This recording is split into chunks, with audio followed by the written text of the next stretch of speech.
হাওরে 14 কিলোমিটার জুড়ে আলপনা এঁকেছে, সেটা হয়তো গিনেস বুকে নাম লেখাতে পেরেছে।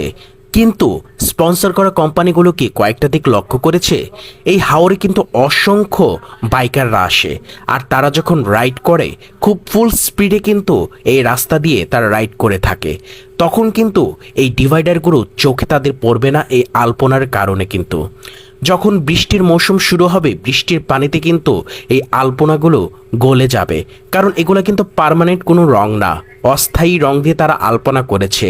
সেই রঙগুলো কিন্তু পানিতে গিয়ে পড়বে। কোথায় পড়বে? হাওরের পানিতে গিয়ে পড়বে। আর হাওরের পানির সাথে এই কালারগুলো মিশে কেমিক্যালগুলো যুক্ত হয়ে হাওরের পানি কিন্তু অনেকটাই দূষিত হয়ে যাবে। আর এই হাওর থেকে কিন্তু বছর পর বছর, মাসের পর মাস কিন্তু অসংখ্য জেলেরা কিন্তু মাছ ধরে থাকে। তো আমি মনে করি স্পন্সর করা কোম্পানিগুলো এত সুন্দর একটা আলপনা এঁকেছে, ঠিক আছে, ওকে ফাইন, এটা গিনেস বুকে